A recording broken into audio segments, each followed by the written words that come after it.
This week, Charlotte FC made a really big announcement, and it's about to make history. So, without further ado, roll the intro. I got problems on problems on problems on problems on problems on problems I solve them. I run through the money, the pressure be calling. Left on my blessings, I feel like I'm falling. The birdie is back, tell me I'm garbage. I'm going through something, that's why I ain't calling. Phone and progression, it's all that I wanted. The phone and affection, I summon and dub it. Cause I got problems on problems on problems on problems on problems on problems I solve them. I run through the Welcome back to another episode of the Problems on Problems podcast. I am your host, Mike Santee. Disregard the ever-changing background. I'm working on finishing the podcast studio, so, some more additions like this plant that is yet to have a name. Do plants get names? I don't know anymore. Hopefully it's almost done. We're getting to the point where I could have guests coming through, thank God, because listen, there's only so much I can talk to myself or talk by myself into a camera for, so let's think about it that way. But nonetheless, I digress. This week, Charlotte FC made an announcement, or was alluding to an announcement happening on Thursday, November 18th. And it was a thing. It did not disappoint, because the home opener for Charlotte FC is going to be against none other than LA Galaxy. MLS giants, MLS juggernauts, guys that have been there through, or an organization that's been there through the test of time when it comes to the MLS, a big name, big stars come through there. And so why not have that be your first home opener when you pack out Bank of America Stadium? And if you still don't have a ticket, if you're still not a supporter or anything like that, if you don't have season tickets or anything, which, there's, guys, season tickets are cheap. Like, I don't know, for those of you guys that are used to season tickets for the NFL or NBA and all that stuff, these are cheap for 17 home games. The possibility to go to 17 games, like that price in itself is otherworldly. So I would suggest, if you're not a season ticket holder, do that. But yeah, the likes of Chicharito are going to be back in Bank of America Stadium, except this time in an MLS uniform, playing for the LA Galaxy. And it's going to be a movie. People overuse that all the time, but it for sure is going to be a movie. And so what did the city of Charlotte do and the Carolinas do upon this news? We celebrated like we always do. There was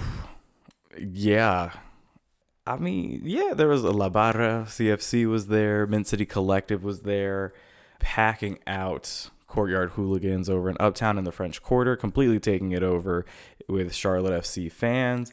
And not to mention, I may have copped some swag. Just a little bit. There was even there was everything. The vibes were there. The vibes were alive. There was even a special guest appearance by none other than manager Miguel Angel Ramirez. And the dude was super chilled. Like, we're talking about, like, from me to you, being able to just, like, talk to him, go over the news, celebrate, people drinking per usual. Everything was good vibes. And it was happening not only at Courtyard Hooligans in Uptown Charlotte, but it was also happening out in Lexington, North Carolina, Asheville, North Carolina, down in South Carolina. The party was pumping. The party was jumping. The party was jumping. And that's why I'm recording this so late, because there's too good of times were had. But yes, all in all, Saturday, March 5th, 8 p.m., get your tickets to come see Charlotte FC's home opener against LA Galaxy. If you don't have any kind of season tickets or anything like that, sale for the tickets, the rest of the tickets that are available for that game, go on sale November 22nd. Make sure you get yours and be a part of history. Pack out that bowl. Do this one for the crown. But then on top of that, in other news, this isn't in other news because that's a segment that's yet to have a graphic or anything like that. Not necessarily in other news, but in other life news of Mike. I, like every other emotionally well-adjusted millennial, I decided to take my, life not going too hot for me at the moment, and dump that into some retail therapy in the form of, I got plants. Yeah, I got plants. I don't know how else to say it. I dumped some money into living things. I guess I'm a plant daddy now. I don't know how I feel about that. Maybe that's a new AKA plant daddy. No, that's not working. But yeah, I added another piece to what I guess is the ever-evolving Renaissance man, or the ever-evolving person that you're trying to become, where, I don't know, adding some responsibility of just taking care of something living that's not just myself. And I don't know. I'll put the name of the plants that I have, including this one, right in here somewhere. And then you can kind of research it for yourself, see how well I'm about to do or how screwed I am. But I mean, yeah, I just decided to wing it, say screw it, let's take care of some living things and go from there. Really, I don't even know, what do I do with plants? Like I know I research these, and like they're pretty low maintenance. And like when I say pretty low maintenance, outside of like succulents and cacti, these are the next kind of lowest maintenance things, where as long as they're getting bright indirect sunlight, conveniently I have a southeastern facing window, props to me.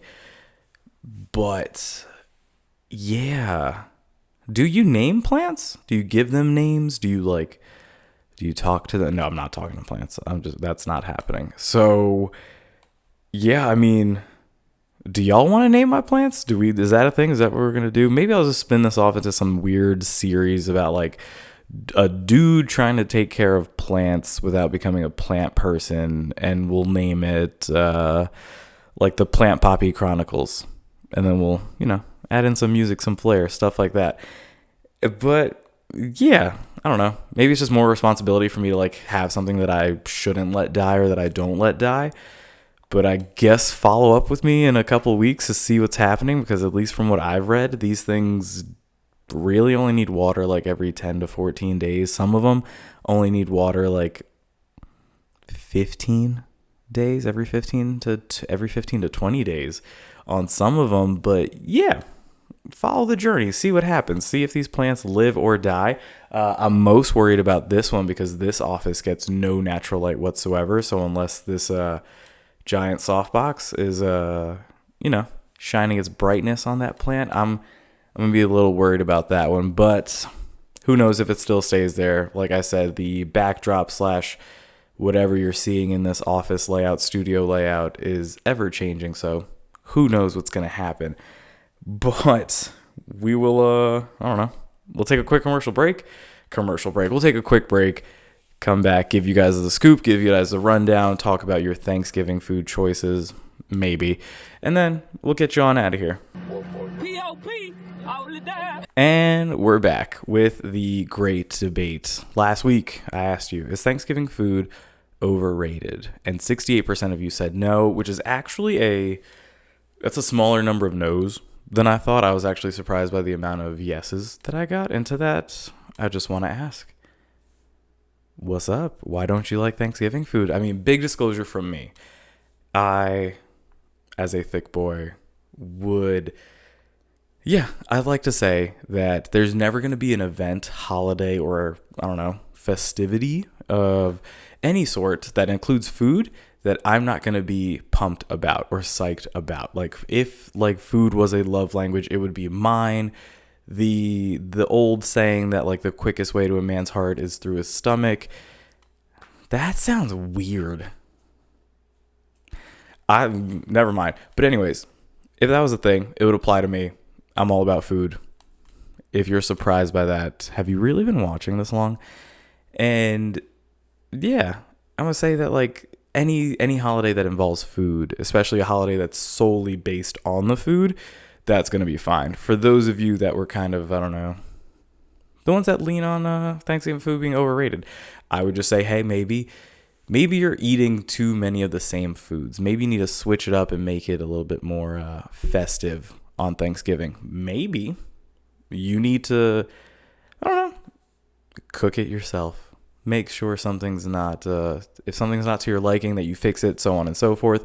But yeah, I would say pipe down on the Thanksgiving food hate, because I'm still going to eat it regardless. And if you don't celebrate Thanksgiving, or if you're like not with family or anything like that, every Chinese food spot ever is always open. So at least you get Chinese food on Thanksgiving. So, I mean, does that count as Thanksgiving food if you have it on Thanksgiving? Who knows? But this week, just because, I don't know, if it doesn't involve me, I'm entertained by it. But what's the worst part of Thanksgiving? Or what makes a Thanksgiving bad? Or which of these makes it worse? What's the real question? Oh yeah, what's worse for Thanksgiving? Is it family drama or is it bad food? Because, I will say, me being a drama goblin, I enjoy drama when it doesn't involve me. If it's like small petty things that have nothing to do with me, I'm here for it. I'd rather listen to it, spicing up life a little bit. But if it involves me, I immediately dislike it, shut it all down, don't want to hear about it, move on kind of thing. So who knows? Maybe it's that cousin that's not too positive here and there, or maybe that aunt that stays talking shit. Who knows? I mean, I don't, because I go back up home. Not as much as I should. I go back up home every few years for Thanksgiving, and it's like I said, my parents have on average anywhere from like 50 to 100 people that go by for Thanksgiving breakfast. I mean, I think COVID pretty much shut that down last year. I don't remember, but I know that like in most years they have a bunch of people going around, and every time I go up there, it's the same like catching up kind of thing, because I don't go back there too often.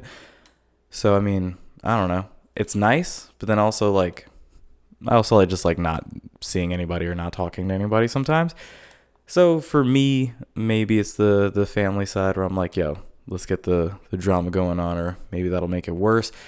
But nothing, in my opinion, could ruin Thanksgiving more than bad food. If you have an undercooked turkey, right to jail. If you have an overcooked turkey, straight to jail right away. It's unacceptable. And then on top of that, like, we know that the turkey, like, although it's like the main star of Thanksgiving and all that stuff, no, we're only getting a couple pieces of turkey, moving on to like the rest of the sides, that's what we're here for. We're here for dairy and carbs, and then some turkey on the side. But yeah, a really dry turkey, or like sides that aren't good, like if you don't have the sides that you're looking forward to. Like, I know for me, if I'm going back home, it's definitely mom's potato salad. But if I'm down here in the South, I'm looking out for who's making that green bean casserole. Fight me on that. If you don't like green bean casserole, come see me in the streets. And I mean that, because I'll fight you on it. But yeah, the mac and cheese, the mashed potatoes, gosh, if you're not here for that, what are you doing? And if you're making it bad or poorly, stop. There's always that, and I know you know who I'm talking about. There's always that one family member, that relative that wants to switch it up. Like, either, hey, this is my 7th different recipe on mac and cheese, or I decided I'm going to try making deviled eggs, where we know if your family is, I don't know, not like mine, because my mom cooks everything. It's a woman, geez. But yeah, if you're like some people out here where it's like, family members have certain dibs on sides and things that they're going to bring over. And then you always have that one person who's trying to like change it up and like bring something new. Let's not do that. Stick to what you're good at. Maybe this isn't the year to make broccoli casserole, to chop it up and make some crazy Brussels sprouts. Let's not do that. Let's stick to what we know. Let's stick to what we're doing. Let's have a good Thanksgiving dinner. But yeah, which would make a Thanksgiving worse? Family drama or bad food? Let me know in the comments. Let me know in the polls, and we'll talk about it next week, the day after Thanksgiving. What a surprise, unless I don't make an episode because I'm lazy. Foreshadowing. But yes, we move on to the Friday follows. And this week is, honestly, these people helped me out so much, but it is going to be Plant House CLT. Plant House, gosh, what can I say about Plant House? So it is a place where you can buy plants here in Charlotte, but on top of that, they're so friendly and knowledgeable. So I went in there transparently. I went in there on a weekend morning kind of thing, weekend afternoon, we'll say. and literally walked up to the first associate that I saw messing with plants and said, "Hey, I have a question." I showed them a picture of the look that I was going for. I also explained to them that I had like zero experience with plants or anything like that. And they answered all of my questions. They pointed me in the direction of like plants that don't need too much attention, are okay with like drying out all the way in between waterings. They showed me like the sizes, planters that I could use, anything and everything that I could ask. I had all these questions like, what do I do with this? Or how do I know what's going on with here? Like, is this good soil for it? Everything like that. And then on top of that, because I bought planters from them, they potted the plants for me. They like took them out of their little plastic nursery pots, put them into the terracotta or ceramic pots, whatever I have in my living room now. And yeah, it was just so nice and friendly and peaceful and knowledgeable about all these plants that I'm not going to lie, I'll probably go back there again this weekend, not to buy more plants, but to just look at options, because I already have 5 that I'm trying to keep alive. Let's not let's not make the problem worse. But yeah, they're super friendly, super knowledgeable. And then on top of that, they have drinks in there where you can drink beer, wine, all that good stuff while you're looking for plants or potting stuff. Like, what more do you want? What more do you want from a plant place? So go follow them at PlantHouseCLT on Instagram. Make sure you guys give them a follow. Give them some likes. I mean, shoot, go over there, buy some plants. I'm not going to lie. I'll probably be back there again, like I said, this weekend, kind of just looking around to see what my options are. But yeah, so like we always say, I don't know what I always say. Don't forget to like, comment, and subscribe to the Problems on Problems YouTube channel. Don't forget to follow us at Problems on Problems Podcast on Instagram, at Problems_pod on Twitter, and per usual, don't forget to follow your boy at Mike Santi 18 on all social media. And like I always say, guys, if it's not a good time, hope it's a good story, and I will see you next week.